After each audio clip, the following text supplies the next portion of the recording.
Dr. Boyce Watkins from Your Black World and the Black Business School.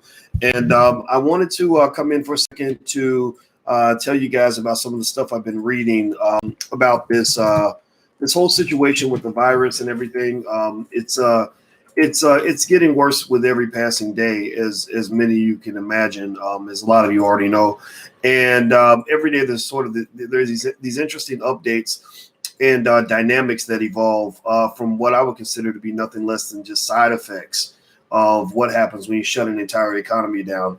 I'll tell you what, sadly kind of saw a lot of this coming, and it's only going to continue to get worse. Like, for example, every time they tell me that there's a part of the economy that's surviving the effects of the virus, in the back of my mind, I'm thinking, yeah, it's gonna be okay for about another 2 weeks, and then you're gonna start to see that start to crumble too. Like, so for example, a lot of the economic experts were basically saying that the banking system was not impacted in this particular downturn the same way you had back in 07, 08. And I said, yeah, well, just wait. It's only a matter of time. Just give it a few more minutes. You shut down the whole economy, you're eventually going to have a dead banking system. So anyway, let's see. So some people might feel like I get on their nerves with all my denial posts. Well, first of all, I want to make it 100% clear. I'm not in denial that the virus exists. We've talked about that. Here's the other thing too. I need people to stop denying that media is manipulative. Stop denying that this is not a partisan battle. People are denying that that people who disagree with them might actually have a point.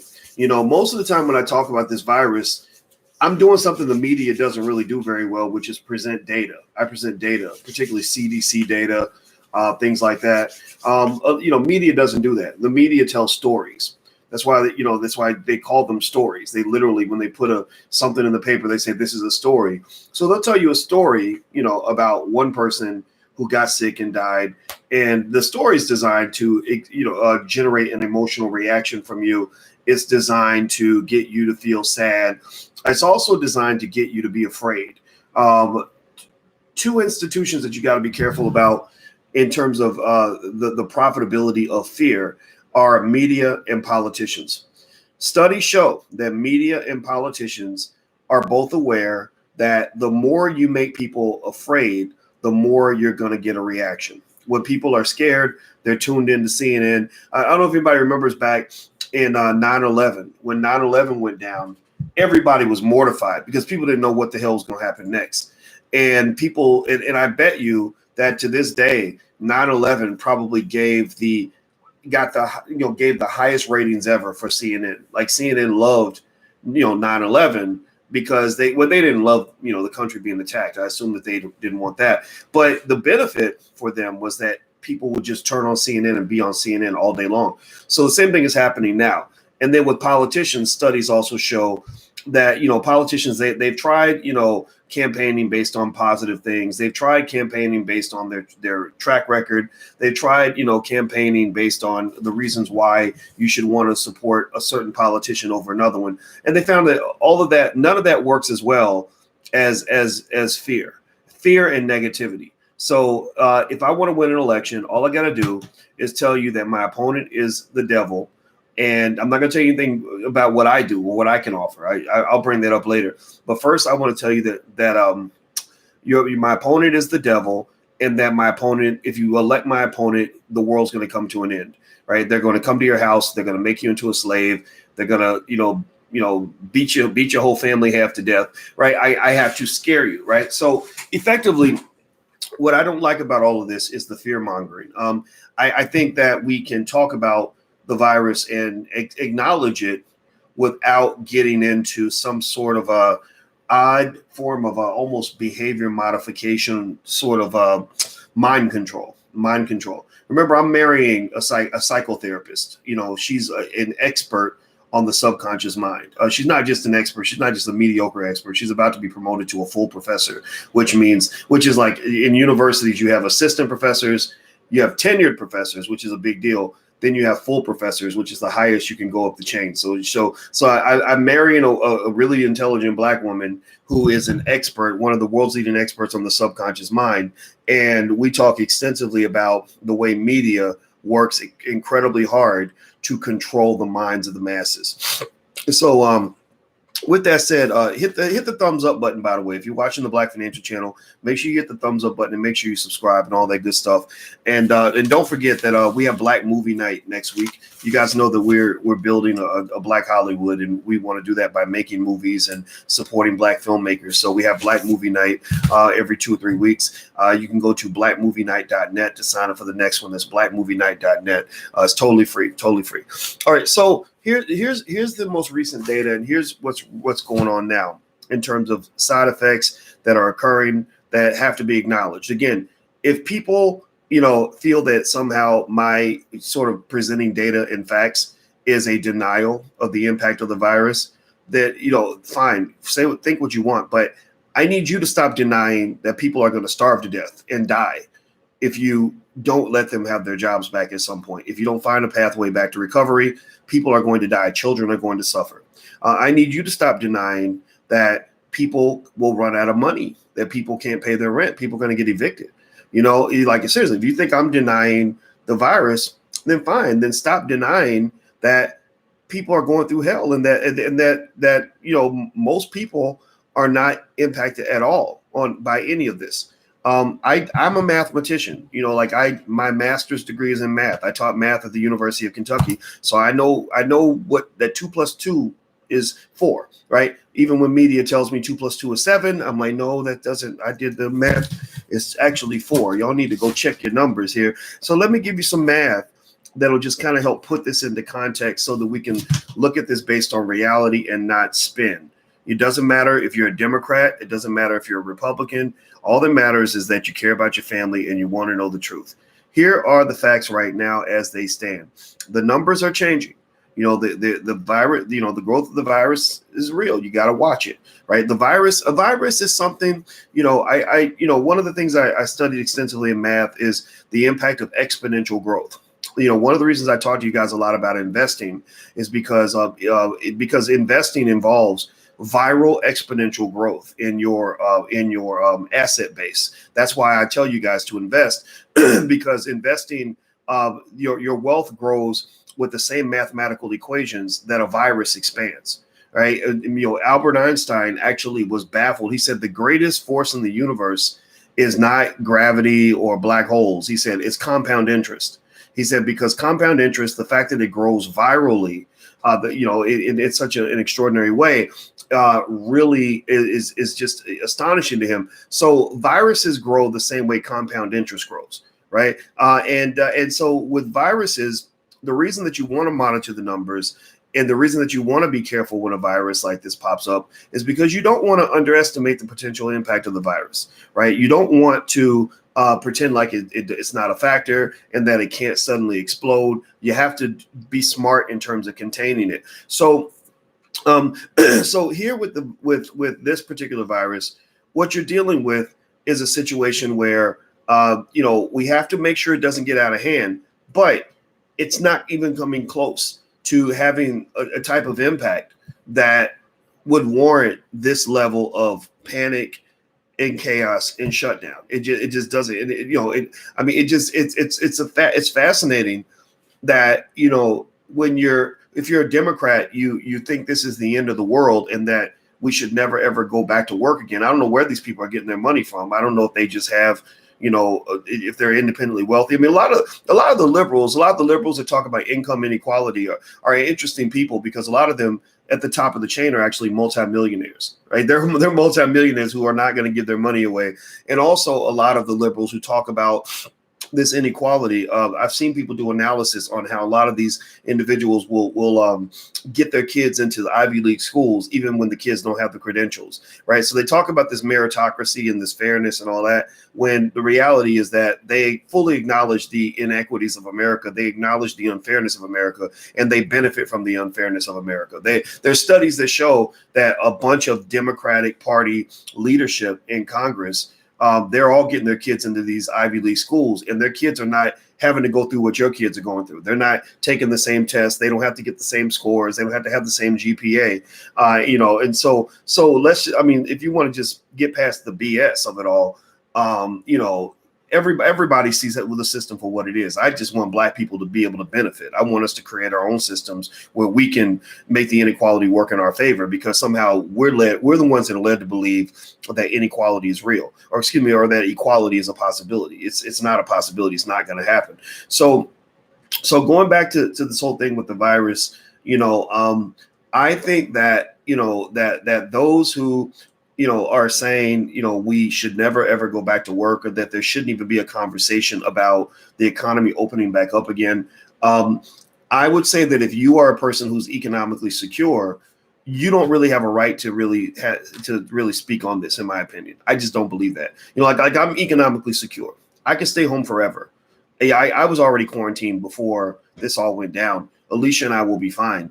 But I have to defer to a family that is actually struggling. I have to defer to families that don't have enough food in the pantry, enough money in the bank, things like that. And I help out as many people as I can. I can't help everybody, but I'm seeing people that are really going through it. That they're really, they needed that damn job. And I think it's just disingenuous and just incredibly insensitive for us to not care about that and to say, no, we must completely eradicate this virus before, we go back to whatever we were doing before. Well, first of all, it's not going to get eradicated. It's never going to go away. Viruses are everywhere. People for hundreds of years, or at least dozens of years anyway, have been predicting that viruses are actually the thing that are going to take us out. It won't be, they claim it won't be nuclear weapons or global warming. It'll be a virus because viruses have been fighting with bacteria for billions of years, long before humans ever came into existence. So here's what's going on. Here's the specifics in terms of numbers, in terms of how much this virus is actually impacting people right now. Number one, if you do the math, 1 in 471 people have the virus. So that means that if you have 471 people in a room, one of them will have the virus, right? So now I want to answer this question. Now, here's the thing though, but everybody in the room, all 471 people in that room are going to believe that they might catch it, right? All 471 people in that room are going to be wearing masks. They're going to be scared of each other. They're not going to want to shake anybody's hand or hug anybody because they're going to be afraid they're going to die, right? But only 1 out of 471 of those people will have that virus. So I want you to imagine a room with 471 people in it. That's a pretty big room. That's a pretty big crowd, right? And let's say that I said out of all 471 of you, one of you is going to get $1,000, right? Do you believe that you are going to be that one person? Give me a yes or no. Like, would you bet your ass? Would you bet the life of your children? Would you bet your job? Would you bet all the money in your bank account that you're going to be that one person out of 471? Would you expect yourself to be that one person that wins the $1,000? Yes or no? Give me a yes or no. Well, the answer is obviously no. In fact, if you want to be more precise, let me do a calculator here. Let me see. 1 divided by 471. What is that? That is 0.002. So you'd have a 0.2% chance, 0.2% chance of winning the contest.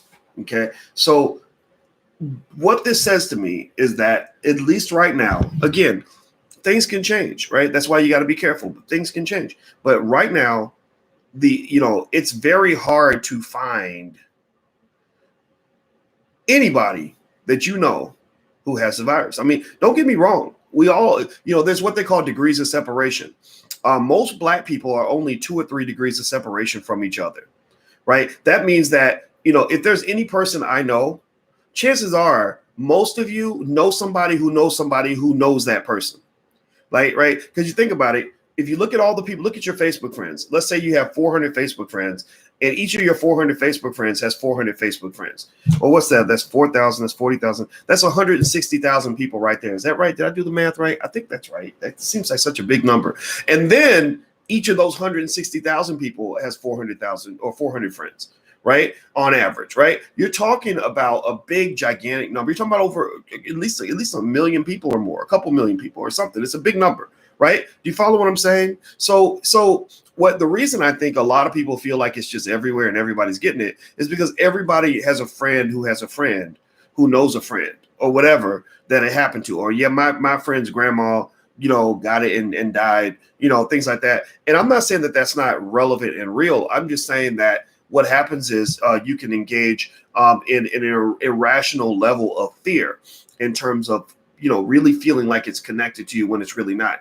Like the opposite of that is what they call irrational exuberance.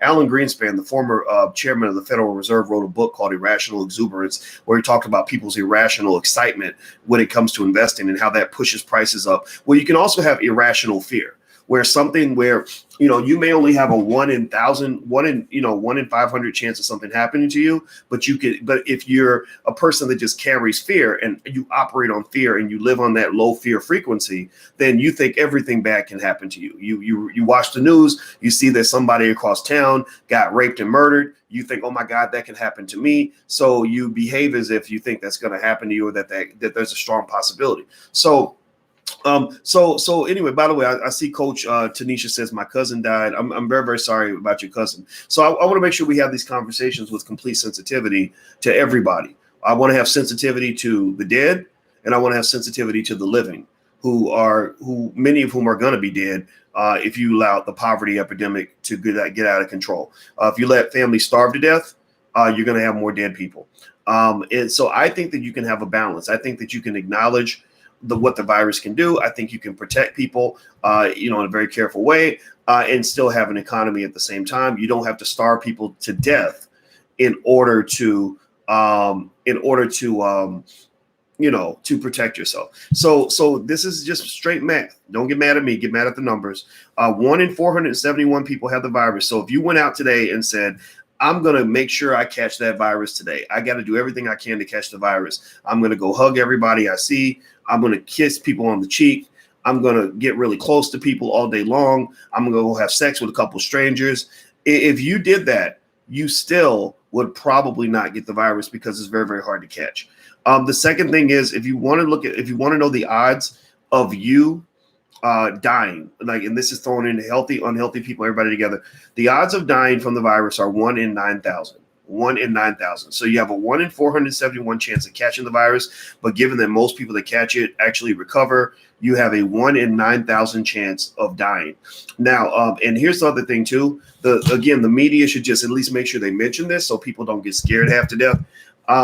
Most of the people that die, I've looked at the data very closely. I go to the CDC website on a regular basis. I go to Johns Hopkins website. I go to the World Health Organization website. So this is not me giving you my opinion. This is me giving you facts and giving you data. The media has been incredibly reckless in terms of not giving you facts and data to back up what they're saying to you. They're just giving you stories. I'm not here to give you a story. A story can be based on a falsehood or based on a specific perception or a specific political spin. I'm here to give you facts. Facts don't give a shit about whether you're a Democrat or a Republican, or whether you like Donald Trump or you like Barack Obama. So one of the things that they're not mentioning is that that the vast majority, the overwhelming majority of the people that are dying from the virus are very, very, very old or very, very, very sick. The virus is definitely contagious. If somebody has it and they want to give you a kiss, I would probably say no. I wouldn't give a kiss to somebody who's got the virus.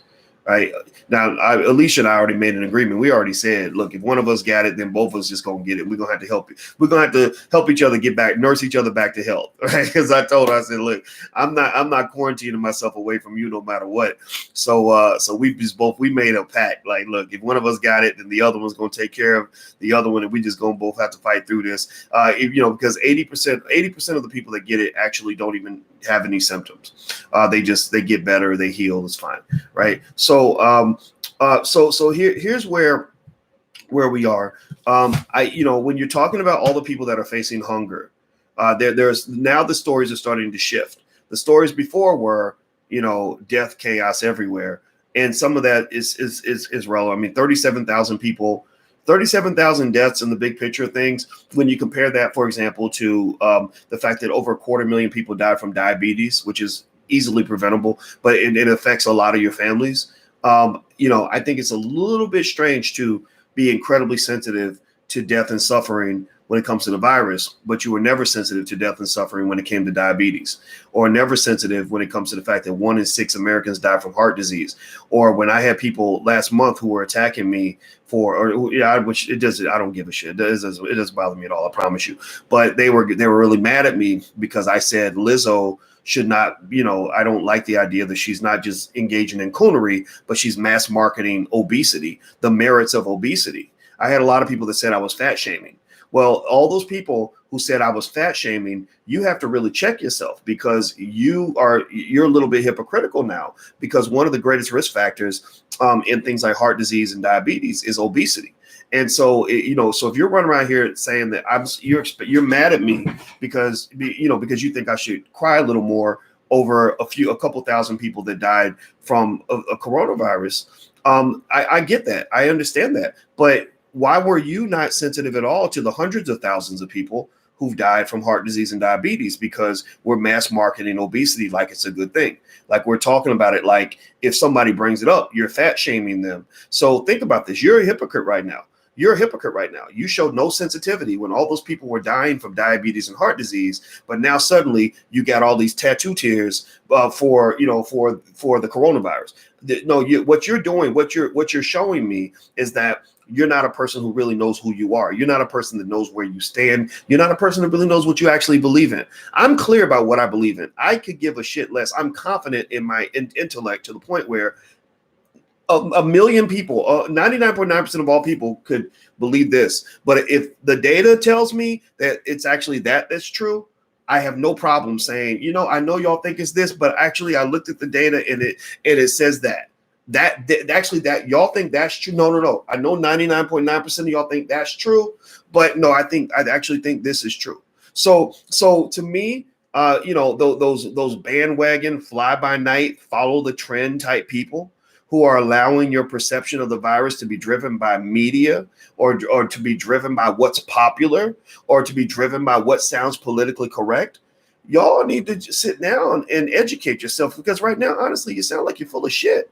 Seriously, how the hell are you going to tell me, oh, you're not sensitive because you're not crying over the coronavirus? Whatever. How are you going to say that to me now, when just a month ago you were cheering on obesity, which has killed 10 times more people this year than coronavirus ever could? It's not consistent. If you care about life, you should care about life. Seriously, so just stop it. Just stop it. So anyway, do me a favor, hit the thumbs up button, hit the share button, hit the subscribe button. Also, if you want to learn to buy your first share of stock, you can learn for free from the Black Business School. Go to firstshareofstock.com. That's firstshareofstock.com. You can learn for totally free. I make a little offer to invite you to join my mini class at a great discount. But if you don't want to do that, you don't have to. It's totally free. So go to firstshareofstock.com. So let's see here. Let's see. Margaret Hudson. Here's a tip. Thank you for your donation, by the way. Here's a tip called The African Diaspora is Building Our Own Black Communities, Unify and Join.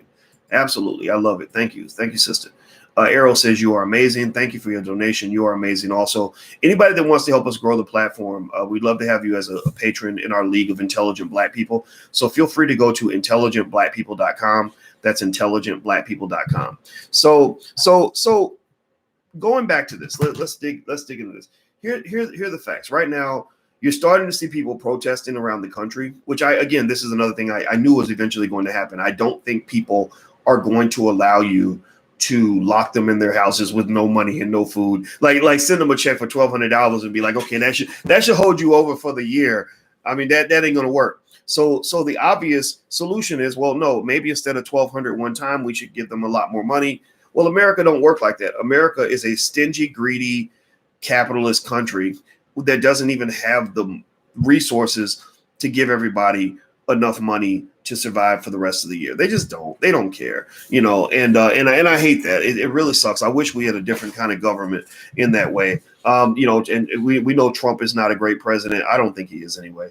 Biden actually is a man who's probably going senile, the media is not real. The media is hiding this. They're pretending like they're not noticing, but there are some members of the media who are brave enough to actually step out and say, look, this man, did y'all know, give me a yes or no if you knew, did you know that he forgot Barack Obama's name? There was a journalist who said that he was talking about Barack Obama and couldn't remember his name, and then he mentioned that he was a candidate for Senate instead of president. He forgot that what he was running for, what office he's running for, and then he said something. He said something like, he said, "We believe in truth over facts," or something. It was something really weird. And anyway, so Biden, this man, mentally, he ain't really there. He's not the guy. I think that somebody is going to. I'm wondering, is it too late for somebody else to step in and just run for instead of him? I'd be curious if Michelle Obama or somebody is thinking, I'm gonna step in and I'm gonna run for president because this guy ain't ready. So go look it up. Just go research it. Don't take my word for it. Just check it out. The man up here is a little bit gone. We know Trump been gone. Trump's been an ass since 1985. You kind of knew what you were going to get with him. But Biden, he's sharp when he's sharp, but he's really doing a lot of things on the campaign trail that are a little bit strange. So it'll be interesting to see how that plays out. I want to say thank you to Deidra. She says, thanks for what you do, Dr. Boyce. Well, thank you for your support. I really appreciate it. How do you donate? You can't donate on Instagram, but if you'd like to donate and support the channel, you can do so at intelligentblackpeople.com. That's intelligentblackpeople.com. You can become a patron for any amount that you'd like. I'm not pressuring you guys to do it, but it does help us to pay bills and keep things going. So anyway, here's what's going on now. You've got, because now you've got people that are hungry. That can't afford to pay the bills, that are getting evicted. You're starting to see protests. Texas, Minnesota, and Michigan are at the top of the list. I think you're going to start seeing protests pretty much in every state. You have a lot of people facing hunger. At the same time, I think 17 million people, they said, could be facing hunger as a result of the virus. 17 million is a big number. And so if you want to know my solution, if I were a president of the United States tomorrow, here's what I would propose. I would propose this. I would propose, number one, we have to eventually give people a way to make money. We can't like keep them in their houses forever. That's not going to work. I would first invest heavily in testing. I would test everybody. I would try to see if we can innovate. I don't know what the innovation level is in that industry, but can't we come up with some tests that you can give people on the spot that doesn't involve sticking that swab all the way up to their nose to where it's touching their brain or whatever? I don't know if y'all seen that swab test where they stick that thing way up your nose. Like, come on, man. You got to have something else. Like, is there some little beam you can point and check their temperature or whatever? So I would come up with some process where we can literally test everybody and maybe require testing before you're even allowed to go to work. But it would have to be ongoing testing. It couldn't just be one time. It could be next week or whatever. It's okay. It's okay, man. You don't. Or Ema says, "I'm not taking your medical advice." Well, it's okay. You don't have to take my medical advice. I'm actually reciting from doctors. I talk to doctors. A lot of y'all who are just listening to media, stop listening to media and start listening to doctors. I've been listening to doctors. I've been looking up data on the CDC, the World Health Organization, and also there's another. Johns Hopkins Hospital, Mayo Clinic. Sorry, Mayo Clinic has really great resources as well. So stop taking advice from your stupid ass friends. Stop listening to the biased media and stop listening to biased politicians because they're all going to fit a narrative. I wouldn't be surprised if they're really trying to wreck the economy to win the next election. It would not surprise me one bit if they were like, you know what, it doesn't matter if the American public all starves to death, as long as they blame the other party. As long as they're blaming the Republicans, then that's great. Because they do stuff like that. These politicians don't care about you. The evidence shows that. That's why Congress has such a low approval rating, because they don't really care if the country goes to hell in a handbasket. They don't. Because if they cared, they wouldn't let the national debt get to an unsustainable level. The national debt is so high that eventually we won't be able to pay it anymore. right? If they really cared about the country, they wouldn't let the infrastructure fall apart, let the educational system go to shit, let the healthcare system turn into garbage, where you're paying all this money. Let the student loan crisis happen where the bunch of y'all, probably 30-40% of y'all right in this room are going to die in debt because the student loans are so high and unpayable, right? If they really cared about the country, they wouldn't do that. They wouldn't be taking care of the special interests over the people. So at the end of the day, it wouldn't surprise me one bit at all if somebody said, we want people to suffer, and we want them to suffer under Trump so that Trump doesn't get elected in November, and then we'll get to be the heroes and everything else. That's right, and that bothers me. That really bothers me. I didn't vote for Trump. I'm not going to vote for Trump in the next election. I didn't vote for Hillary either. I'm not voting for the Democrats either. I don't vote for anybody. But my belief is that if you care about this country, you're going to work with whatever leader is in power. You might say, look, I can't be in power this time, but maybe next time. But for now, we got to do what's best for the country. So I'm going to find a way to work with you so that we can all keep this thing going, keep this thing called America safe and secure and everything else. Anyway, let's keep going. So here's the solution. I think a lot of testing, test. I think that you quarantine the vulnerable populations. You don't have to quarantine everybody, because here's the deal. When you look at the statistics, again, I'm reciting data. I'm not reciting spin. If you want spin, go to CNN or Fox or MSNBC. I'm reciting data. The data says that the most vulnerable population are people over the age of 85. How many of you, yes, give me a yes or no in the chat. Give me a yes or no in the chat if you are over the age of 85. How many of you, yes or no? Yes or no? Are you over the age of 85? If you are, say yes. If you are not, say no. How many of you are over the age of 85? The answer in the chat. Give me a yes or no. Okay, I see Ron and Rahman and Elijah says no. Okay, I see some no's. Any yeses? Okay, Jonathan, no. Okay, I'm seeing no. Okay, Robert says yes. Okay. Well, Robert, we're going to quarantine Robert. Everybody pray for Robert, because the virus it's preying on people in Robert's age group. 85 and up, it's hitting that population very, very hard. But here's the good news for you, Robert. Here's the good news for your great grandparents. Actually, if you are over the age of 85, even though you are in the highest risk group that there is, if you got the virus, you're still actually expected statistically to survive.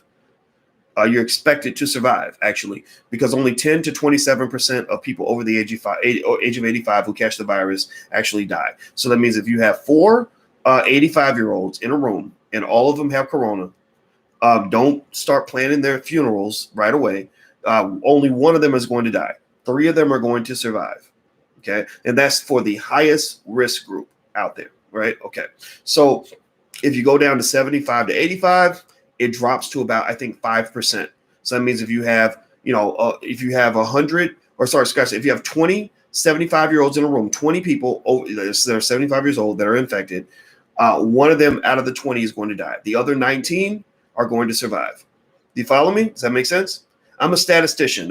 My master's was in mathematical statistics, in case you want to know why I love statistics. I'm really, I pay attention to facts and data. I know that that's not popular. I know people want to create their own facts, but I don't do that. I'm giving you facts. All right. So then when you go below 65 to 75, it starts to drop even further. I think it was 3%, something like that. Below 65, it's less than 1%. Scratch that. Wait, yeah, 65 to 75. Yeah, below 65. And then actually, let's just to be 100% clear. If you look at the age bracket between 20 and 54, less than 1% of the people who are infected actually die. So that means that if you're a 30-year-old and you get it, and there are 130-year-olds who are all infected, one of them is going to die, and that's on a bad day. Just 1 out of the 100 that are infected. Okay. Does that make sense? Okay. So what we need to do is, instead of quarantining everybody, there's no reason to quarantine the 20-year-old. I mean, unless you want to keep him away from his grandparents. That's what you need to do. You need to keep him away from his grandparents, maybe for a while, or have him tested before he can go see grandma, or he just have to Skype grandma for a while, or whatever. That's what we do. We, the grandparents want to see the kids, the grandkids that are in our house, and we just say, look, we're going to have to Zoom the kids to y'all unless and until you feel comfortable having them back in the house. Right, we don't think they have anything, but they could. So let's just Zoom for a while, right? So you quarantine the vulnerable population. So you quarantine those who are in the senior citizen category. You also quarantine people that have pre-existing conditions. So that means, and now, unfortunately, one of them is like stuff like diabetes and heart disease, stuff like that. That's why a lot of Black people are dying from it, is because, again, the same sensitivity we're showing for the virus, the same fear we have for the virus, we don't have that sensitivity and fear when it comes to things like diabetes or the things that cause us to have heart disease and stuff like that. Because really, if we were really, really for real, serious about health and safety, if we were for real serious about the preservation of life, if we were really serious about keeping people safe and healthy and everything else, then we would have already dealt with a lot of these things in terms of just the food that we eat. When I said Lizzo shouldn't be promoting obesity, mass promoting obesity as if it's a good thing, people should have been cheering. But instead, because people are more comfortable, or that people are more interested in being comfortable and happy than they are in actually being prepared, people got mad and said, how dare you attack Lizzo, for saying that it's okay to be obese. Well, I'm saying, no, I don't think it's okay for her to say that, yeah, it's good for you to position yourself where you're going to be the first to die when something like Corona hits your community. Seriously. Like, I heard my sister always says, if you stay ready, you ain't got to get ready. And the reason that more of our people are being taken by this virus than anybody else is because we ain't ready. We don't get ready and stay ready. We try to get ready after after the shit done hit the fan, after the disaster occurs. We like to react to the problem after the chaos has ensued, instead of listening to those who tell us, hey, y'all, we need to get ready, because if we get ready, if we stay ready, we ain't got to get ready. So let's get ready so we can stay ready, so that we ain't trying to get ready after all the chaos ensues, right? But no, nobody listens to that, because preparation is boring. Nobody wants to do that. Preparation is never as much fun as the party. That's why even during the quarantine, have you noticed that the most popular places that Black people love to go are the DJ spots, where you got some DJ who's doing a club quarantine, y'all, right? And I'm not saying there's anything wrong with that. You can party, you can have fun. But if you want to ever know, if you ever want to know why it always seems that we're a day late and a dollar short, if you ever want to know why people can just sneak up on us and take us out at any time, if you ever want to know why people can come up behind us and cut our throat and we don't even know what is coming, it's because we don't put a lot of energy in preparing for the future. We just don't. It's the same reason that a lot of our people don't even want to invest. We'll go buy a Popeye's chicken sandwich in a second. We'll line up out the door down the block for a Popeye's chicken sandwich that's going to give you a big ass diabetes and heart disease and all that stuff, and make you vulnerable to the coronavirus, right? Make you very, literally make you a sitting duck for any virus that might come along. But yet, when somebody comes along and I'm like, hey, that money you put into the Popeye's chicken sandwich, you should probably be buying some assets for your kids, at least get some damn life insurance. Oh, Dr. Boyce, you hating. Why are you hating, Dr. Boy? You being too serious, Dr. Boy. No, I'm trying to prepare you for the future, man. Like, first of all, that chicken sandwich is gonna kill you. And then number two, if you don't invest for your kids, then your kids are gonna starve to death. And let me stop. I'm getting too carried away. What I'm saying to you overall is that, I understand the emotion. I respect that. Emotion is important. I'm an emotional person, as you can tell. I get emotional when I'm talking about the stuff I'm talking about. I get very emotional because it makes me mad. I think that the biggest curse that I have to deal with every day is that because I'm 48 and not 28, and because I have a PhD and not a GED, there are things that I can see that some maybe other people might have a hard time seeing, right? And it doesn't mean I'm better than anybody. I'm not saying that I'm smarter than anybody naturally or at any level, whatever. But I can see things. I see things, and sometimes being able to see things in a certain way almost makes you like the crazy person in the movie who can see a ghost, and so they see the ghost coming and they're reacting to the ghost and they're like, get away, watch out, the spirits are coming, and people think that person's insane, right? They think they're crazy. So a lot of people think I'm insane. They think I'm an asshole. They think I'm being too mean or too brash because I'm seeing things and I'm warning people. I'm trying to talk. And there are some people who believe. There are what you might even call them the believers if you want to, right? The people that are like, okay, well, if Dr. Boy sees it, there might be something to that. I'm gonna hear what he's got to say. But then you've got, what I would almost call the arrogant, ignorant assholes, who literally will argue you into the ground as if it's not real. You could provide data, it don't matter. You could provide facts, it don't matter. You provide evidence, it don't matter. You provide case studies, it don't matter. You provide anecdote after anecdote, and you say, look, every time Black people don't prepare for the future, the shit hits the fan, and then we're whining and crying because we feel somehow the consequences were delivered by somebody else. It's like those guys where you keep warning them, like, man, you keep sleeping with all these girls without wearing a condom, but you're going to have some child support problems and a couple of STDs to go with it. And they don't want to listen, right? It's like, oh, come on, you too serious, man. Be quiet, blah, blah, blah. And then when they sitting in child support with, 8 kids and 6 babies mamas, and the judge says, we're going to take every ounce of your check and we're going to take your stimulus check too. He want to cry about it. He wants to cry. Right. And I'm like, well, why are you crying? Like you weren't crying when you were sleeping with all those women. You weren't crying when I was trying to talk to you about the consequences of your choices. So I think that we have to sort of, commit ourselves to understanding that there's a connection between what you do and what happens to you. That there's a connection between how much you prepare and how prepared you are. So the reason that this, the reason that this particular virus is hitting our people more than it's hitting everybody else is largely because there isn't enough attention paid to the types of food that we're putting into our bodies.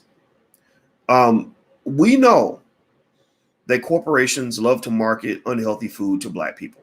Right. We know that there's racism in that regard. Right. They push that stuff onto our community. They, the food deserts, all that. We know what they do.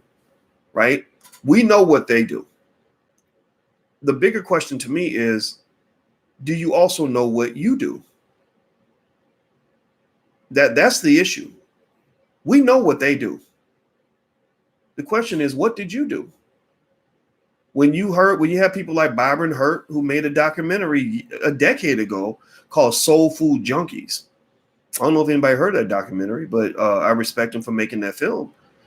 When he talked about how soul food was killing us, giving us all these pre-existing conditions that would wipe us out with Corona, did people listen?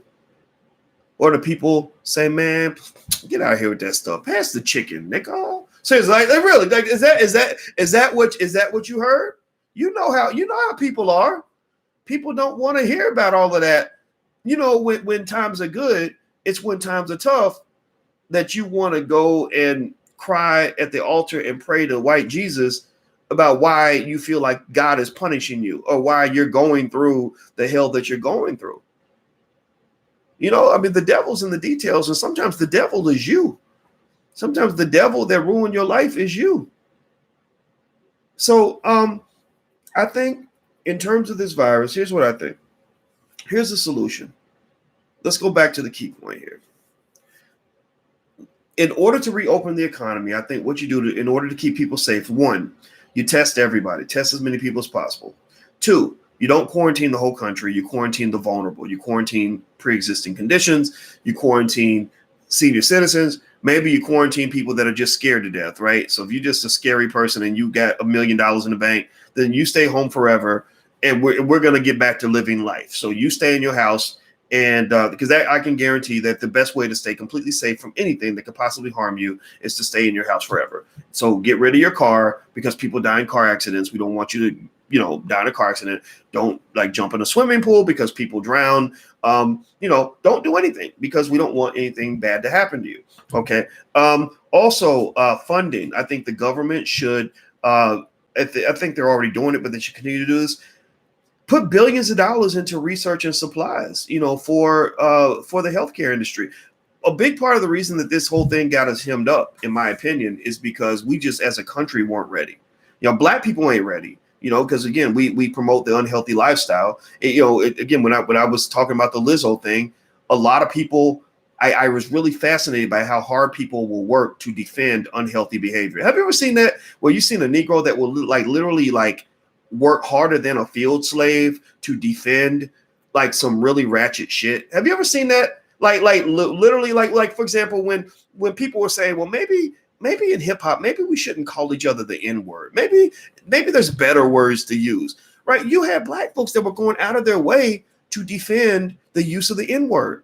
I mean, don't get me wrong. I'm not going to judge you if you use the word. I'm not. It's fine. It's you can say what you want, but I'm not gonna break my neck and spend all the time write a doctoral dissertation in order to defend the use of a word that we know is not healthy at all. Right? I'm not gonna do that. Right? So, but we'll have people that will literally go out of their way to defend incredibly unhealthy behavior. So I saw people. I was just so fascinated by how defensive people were of this idea of this cartoon character called Lizzo mass promoting obesity as if it's a good thing, knowing that obesity kills probably 10 times more people every year than this virus ever will. And then a few months later, you're up here upset because Black people are the first ones dying from the virus. Well, maybe you have to look at your choices in lifestyle and culture and the things that you defend. Why would you work so hard to defend something that's going to ultimately kill you and then get mad because you're dead? That don't make no damn sense. Some of our people are a little bit backward, man. It's just crazy to me. So I think, so here's what I predict is going to happen. Here's what I'm seeing. This is me keeping it 100 with you guys in terms of what I'm seeing, and economically, politically, and otherwise. The media is playing a game with you. I think the media is going to milk this cow as long as they can. Politicians are playing a game with you. They're trying to get elected. They don't really care about you, whether you live or die. That's not really a factor. It's whether or not they get elected or not, or whether they get blamed for the crisis. They don't care that the crisis exists. They just care who gets blamed. Economically speaking, we're not going to recover from this setback for a very long time. It's going to take a very long time for us to come back from it. I believe in a couple of years, I think we're going to look back and say we should have done things different. First of all, we should have prepared. We should have been ready for this. We weren't ready. That's a problem. Secondly, I think that shutting down the entire economy for weeks and weeks and weeks and causing millions of people to lose their jobs, I think that if this were to happen again, they would not approach it the same way. They wouldn't approach it with complete fear. The Russians and the Chinese, the reason you see them kind of moving forward a little bit, and the Swedish really are moving forward, is because Russians and Chinese, they're a little less prickly about death than we are.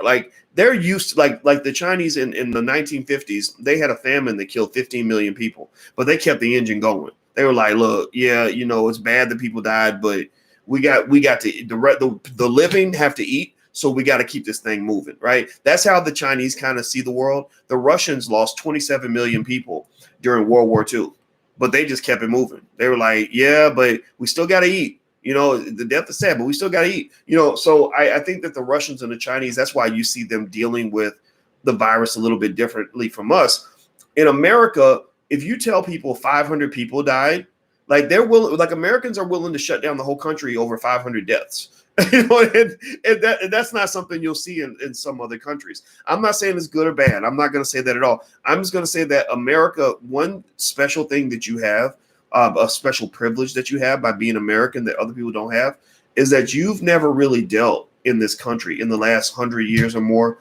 You've never really dealt with a massive, massive, massive loss of life. You haven't. Even in World War I and World War II and Vietnam, we lost thousands of people. But go compare, just go research it. Go look up. Vietnam's a tiny little ass country with a population that's like a fraction of ours. Their losses were like kaboom. I mean, they had the war right there in their country, like destroying their homes and their businesses and everything. No economy, no nothing, starvation, all of that stuff. The Americans, we lost a lot. Don't get me wrong. I mean, my dad was in Vietnam. I know a lot of brothers got lost in Vietnam, but the magnitude of loss that they experienced was just on a whole colossal scale, to the point where if the United States went through something like that, where God forbid we lost, 50 million people in 1 year, it would fundamentally shift everything about our culture, our psychology, and how we view the world. I mean, you'd have millions of people just in therapy for the rest of their life because they wouldn't be able to handle that level of chaos and destruction.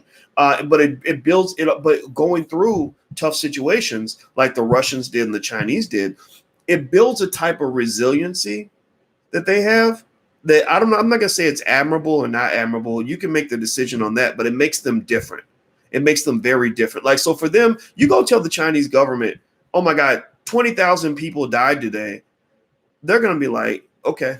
They're just, because they're thinking about the 1.2 billion that they still have that are still alive. Right. And so I want to make sure I say this. Sometimes when I lay out truth and facts and information, and because people are so politically divided now, people get mad. They think I'm being insensitive or being mean. No, it's just giving you different perspectives and different points of view.